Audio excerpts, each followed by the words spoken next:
Olá pessoal, eu sou a professora Esther e eu vou estar com vocês esse semestre.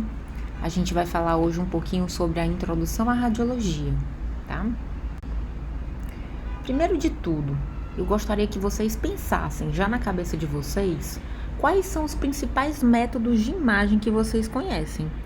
Eu tenho certeza que vocês já devem ter realizado algum exame de imagem.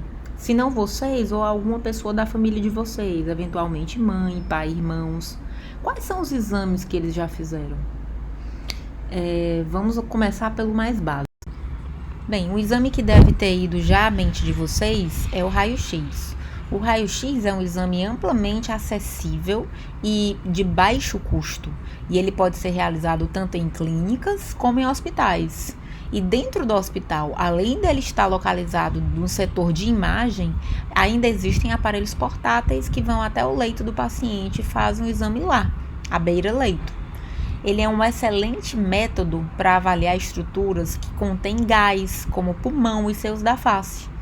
E além disso, ele é muito bom para avaliar estruturas ósseas, né? A gente vai ver que a radiografia, ela basicamente a gente precisa identificar as incidências dela. Isso aí vai ser visto adiante, mas numa radiografia de tórax, por exemplo, existe tanto a incidência PA como o perfil, tá certo? Aqui novamente um raio-x mostrando uma fratura, né? Geralmente, quando a gente está falando em lesões ósseas, a gente fala que a gente vai fazer a incidência AP, tá certo? Essa incidência AP ela é excelente para avaliar corpos vertebrais, o espaço do disco intervertebral, as partes moles perivertebrais e também a fratura, né? Que talvez seja a principal indicação de uma radiografia para a parte de músculo, tá certo? Vocês também devem ter lembrado da mamografia. A mamografia é um exame que também é realizado à base do raio-x, com o mesmo princípio físico do raio-x, e ele é adequado para o rastreio de lesões na mama de mulheres a partir de 40 anos. E aí eu lanço a pergunta para vocês, né? O que é um exame de rastreamento? O que é um exame de rastreamento? Então, só para vocês já saberem, o rastreamento é quando o paciente é assintomático, isso é, não tem sintoma de nada, e ele vai fazer o exame mesmo assim, tá? Então, por quê? Porque foi visto que mulheres que fazem o exame de mamografia, mesmo sendo assintomáticas, elas têm uma alta probabilidade de detectar um câncer precoce e isso diminui a chance de mortalidade, né? Diminui a mortalidade daquela lesão. Quanto mais precocemente se diagnostica, melhor vai ser o prognóstico, mais anos de vida aquela mulher terá, tá certo? E os tipos de lesão mais comumente vistos nas mamografias são nódulos e microcalcificações. Ultrassom, pessoal, alguém aqui já fez ultrassom? Ultrassom é um método amplamente utilizado na prática clínica, tá? Ele também é um método de rastreamento. Outro nome para isso é triagem, tá? Então, o exame de triagem, ele vai identificar dentro das pessoas que são normais aquelas que têm alteração, mesmo as assintomáticas, tá certo? E a vantagem do ultrassom é justamente o fato de não ter radiação. Então, a pessoa pode fazer, se quiser, ultrassom todo dia, né? Ninguém vai fazer, porque ninguém está perturbado do juízo. Mas poder pode, tá? Então, ele é amplamente disponível. O aparelho é barato, geralmente. Depende dos ultrassons. Tem uns aparelhos que são muito caros. Mas, de maneira geral, é possível encontrar um aparelho mais barato que seja digno de confiança, tá? Ele é portátil, dentro do LESF, né, do laboratório morfofuncional, vocês têm um aparelho, a gente inclusive vai mostrar para vocês, né? Ele permite avaliação de órgãos e estruturas internas, como vasos, parede abdominal, né? Dentro da barriga a gente vê os órgãos sólidos, que são fígado, rins, pâncreas, bexiga, né? Que mais? Baço, tá certo? É possível também avaliar os vasos, estudando o fluxo do vaso, se a gente consegue entender se o fluxo do vaso está subindo ou está descendo, isso é importantíssimo, tá certo? E a gente consegue, inclusive, avaliar, por exemplo, se a pessoa tem esteatose, que é gordura no fígado, é uma coisa que é extremamente comum. Talvez algum familiar de vocês tenha esteatose, geralmente pessoas sobrepeso têm, tá certo? Nódulos, a gente avalia muito bem tireoide, a própria mama pode ser sim avaliada pelo ultrassom, tá certo? A gente vai estudar aqui mamas de mulheres jovens são melhor avaliadas pelo ultrassom, pelo tipo de mama e pela lesão mais comum que acontece, tá certo? E além disso, na ultrassonografia, ela é excelente para avaliação fetal, né? Ela não tem radiação, então a gente pode fazer tranquilamente o ultrassom para avaliar o feto e ainda é possível fazer reconstrução tridimensional. Esse é um exemplo de como é feito um estudo com o Doppler, que é também no mesmo aparelho do ultrassom, né? Ele avalia o fluxo, né? O fluxo do vaso. Outro exame muito comumente realizado, pessoal, é a tomografia. A tomografia ela é mais cara em relação ao ultrassom e ao raio-x, mas ela é um método que, em relação à ressonância, é mais barato, tá certo? Então, ela tem menos disponibilidade em relação aos outros, mas ela é mais barata do que uma ressonância, por exemplo. E ela é um exame que o princípio físico dela é com radiação, então ela não pode ser feita à torta e à direita, ela tem que ser feita com uma indicação precisa. Então, ela não é um exame de rastreamento. Ela é um exame que é feito quando existe uma suspeita clínica de alguma coisa, tá certo? Então, não é um exame de rastreamento.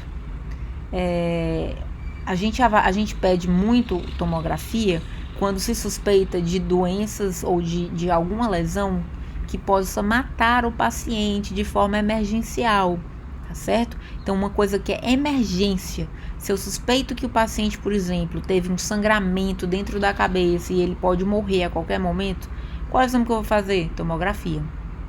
Por quê? Porque é um exame que é feito muito rápido. É um exame que em 30 segundos, né, faz uma tomografia de crânio. Então você já consegue ver se tem sangue ou não dentro da cabeça do indivíduo, né? Basicamente, a tomografia ela vai ficar reservada para esses casos de emergência, tá certo? Principalmente quando eu estou falando da parte de neuro. E ela também está reservada quando eu suspeito de doenças que possam também se agravar dentro da barriga. Por exemplo, um apendicite, uma diverticulite, a gente vai estudar tudo isso, uma pancreatite. A gente pode sim utilizar como método para identificar a doença a tomografia, tá certo? Ela também é excelente por ser um método de radiação para avaliar osso. Então, quando a pessoa teve uma fratura e o paciente vai precisar fazer uma reconstrução, né, cirúrgica, o médico vai precisar reconstruir aquele osso, colocar um pino, um parafuso, tá? O ortopedista, a gente vai utilizar a tomografia porque ela vai fazer uma reconstrução tridimensional da lesão. Também é excelente para ver lesões de tórax, tá? Lesão que é no pulmão. Excelente para ver doença nos seios da face, porque é o mesmo princípio do raio-x. Então, estruturas que são aeradas e que são calcificadas são muito bem vistas na tomografia. Só mostrando para vocês um exemplo de pneumonia e mostrando as limitações de um raio-x em detrimento a uma tomografia. A primeira imagem é um raio-x de tórax. O raio-x ele não vê bem lesões de opacidade em vidro fosco, né, que é o carro-chefe do COVID. COVID basicamente são lesões em vidro fosco, né? Ele e outros vírus, não é só ele, tá? Outros vírus também fazem esse tipo de lesão. E aí, quando você olha para a tomografia, você vê bem o vidro fosco. Outro exemplo da utilidade da tomografia, né, para avaliar AVC, tá? Eu consigo avaliar, por exemplo, essa primeira imagem que eu estou vendo é um AVC agudo, tá? Enquanto que essa segunda imagem aqui do lado é de uma coleção extraxial epidural, tá? A gente vai estudar isso aí ao longo do tempo, tá bom? sangue fica claro também na tomografia. Então, por isso é um excelente método para a gente avaliar trauma, tá? Porque a gente consegue ver sangue, o sangue fica branco, fica mais claro, não fica branco como o osso, mas fica claro, e a gente consegue ver muito bem fratura, tá certo? E por fim, a ressonância. A ressonância é um método mais caro e por conta disso pouco disponível. Oferece detalhes anatômicos das estruturas, tá certo? Ela é excelente para visualizar lesões no cérebro e as estruturas do parênquima encefálico.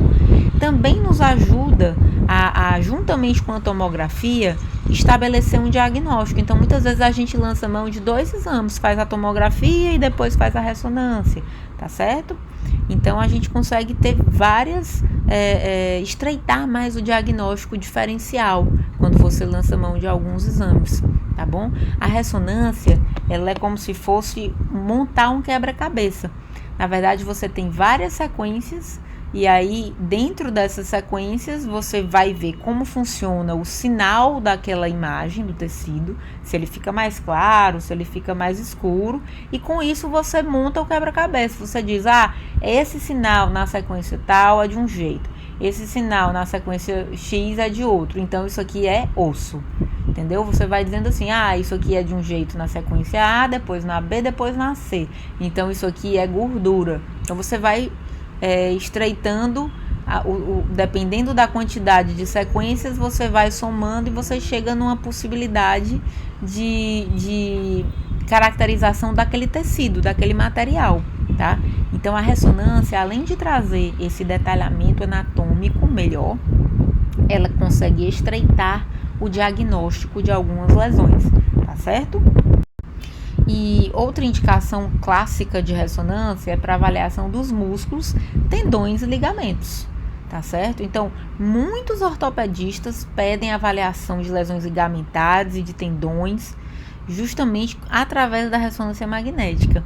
E ela também é um exame que é excelente para ver hérnias de disco, tá certo? Vocês vão ouvir falar muito isso. Então, às vezes, algum familiar de vocês tem hérnia de disco, o melhor exame para a gente ver isso é a ressonância.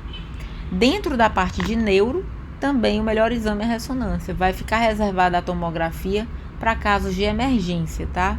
Então, quando eu suspeito de fratura, de AVC, eu acabo fazendo tomografia na parte de neuro, tá bom? Eu espero que vocês tenham aproveitado essa mini aula e vamos conversar nessa semana ao vivo e a cores para tirar todas as dúvidas. Grande beijo!